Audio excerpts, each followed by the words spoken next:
አንዳንድ ሰዎች የሆነ ነገር እንደተስማማቸው እንደሄደባቸው መግለጽ ፈልጋችሁ እንግሊዘኛው አጥሯችሁ ያውቃል። ለምሳሌ ነፍሰ ጡር ሴት ምናምን ስታዩ እርግዝና ተስማምቶሻል ወይም እናትነት ሄዶብሻል አባትነት ተስማምተዋል ምናምን እንደዚህ ያሉ ነገሮችን መግለጽ ፈልጋችሁ እንግሊዘኛው ካጠራችሁ ዛሬ ከምንሰራቸው ኤክስፕሬሽኖች አንዱ ነው።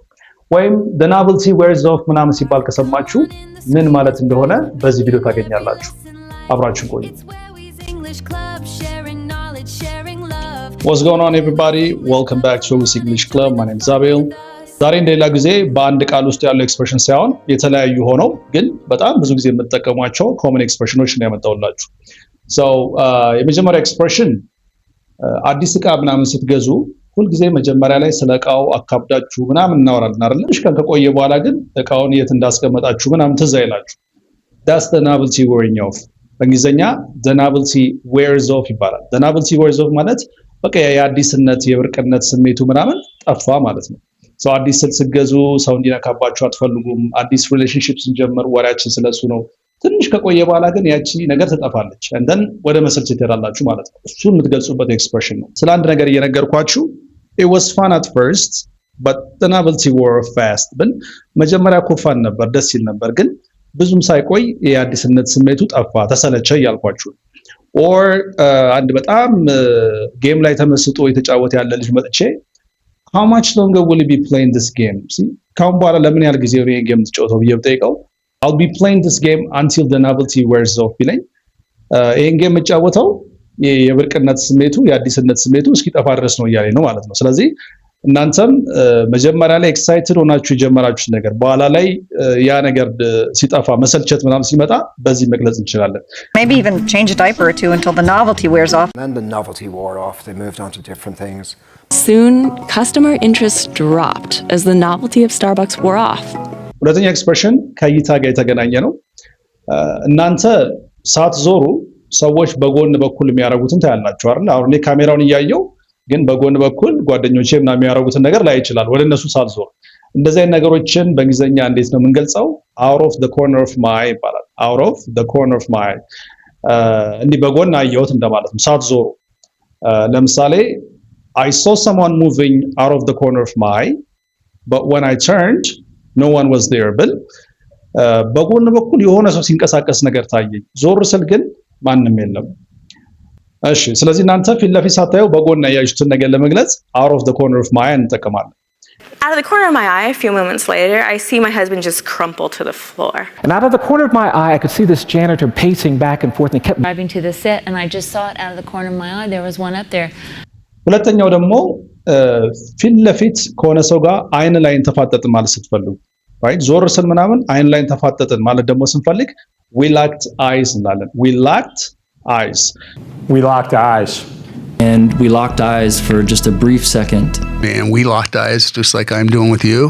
Am I like እዚህ ቀደም ያልኳችሁን out of the corner of my eye የሚለውና we locked eyes የሚለውን አገናኝተን አንድ ኤግዛምፕል እንስራ።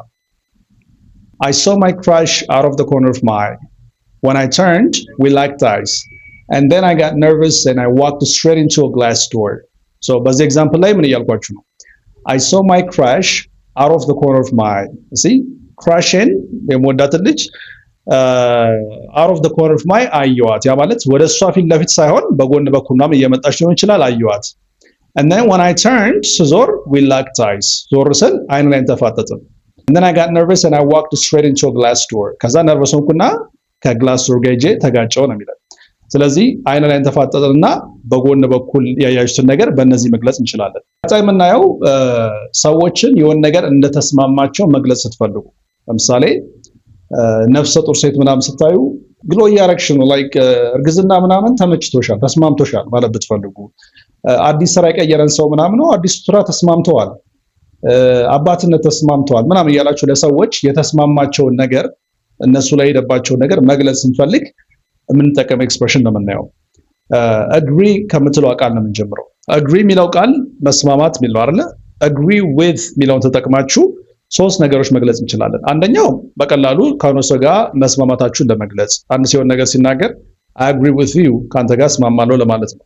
ሁለት ደግሞ አንድ ሰው በሰራው ነገር እንደምትስማሙ ለመናገር let's say somebody ስለሆነ ጉዳይ analysis or assessment ቢሰራ I agree with your analysis or I agree with your assessment ብትሉ በሰራው assessment ወይም analysis እስማማለሁ። ያ ማለት የሰራው analysis ፋክቱ መረጃው ምናምን ልክ ነው ተቃውሞ የለኝም እያልኩ ነው ማለት ነው።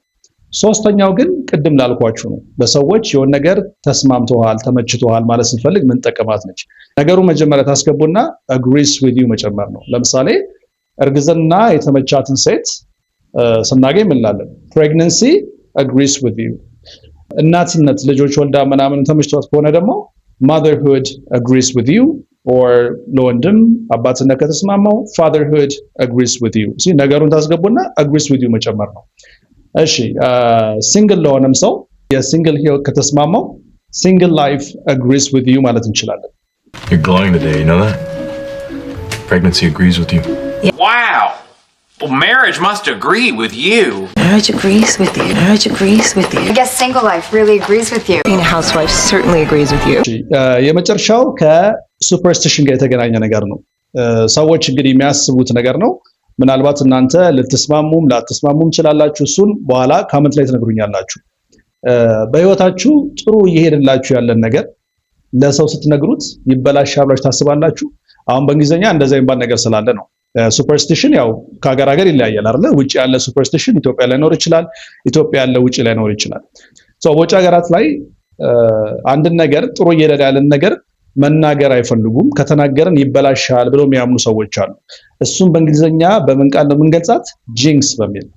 ጂንክስ ማድረግ ማለት ነገሩን ተናግራችሁ እንደዚህ አስቤያለሁ ብላችሁ ለሰው ነግራችሁ ወይ ደግሞ ጥሩ እየሄደ ያለን ነገርን በቃ አሪፍ እኮ እየሄደ ነው ምናምን ብላችሁ ተናግራችሁ ነገሩን ማበላሸት፣ ነገሩ ላይ መጥፎ ድል ማምጣት ማለት ነው። አንዳንድ ኢንተርቪው ላይ ምናምን ታያላችሁ። እንዴት ነው አዲሱ እየሰራ ያለው ነገር እንዴት ነው ጥሩ እየሄደልን ነው ምናምን ሲባሉ ኖ I don't want to jinx it ምናምን ይላሉ። ስለዛ ነገር ማውራት አልፈልግም ሊሆን ይችላል። በኩራት ማውራት አልፈልግም ሊሆን ይችላል። እናንተም ስለሆነ ነገር ስትጠየቁ ጥሩ እየሄደላችሁ ያለን ነገር ወይ ደግሞ እቅዳችሁ ምናምን ለሰው እስኪሳካ ድረስ መናገር አልፈልግም መጥፎ ድል እንዳይመጣበት ብላችሁ ካሰባችሁ ስትጠየቁ እንደምትሉት I don't want to jinx it. and then somebody ደግሞ አውርቶ ደግሞ ነገሩን ካበላሸው ባይሳካ ምን ትሉታላችሁ? you jinxed it. you jinxed it. አውርተህ ተናግረህ ነገሩን አበላሸው እያላችሁት ነው። You jinxed it now for sure. I don't want to jinx it or anything, but it seems like the future is bright. We'll keep. I don't want to jinx it, but I think I might win this time. I don't want to jinx it. Till the deal's done. Right, but I don't know እንግዲህ እናንተ በዚህ ልታምኑም ላታምኑም ትችላላችሁ። እስቲ ኮሜንት ላይ አሳውቁን። በእነዚህ ነገሮች ታምናላችሁ? የተናገርነው ነገር በኩራት ይሆናል ይሳካል ያለች ነገር እውነት ይበላሻል? ያሰብነውንስ ለሰው ከተናገርን ያለ መሳካት እድል አለው? እስቲ የእናንተ እምነትም ኮሜንት ላይ ንገሩ።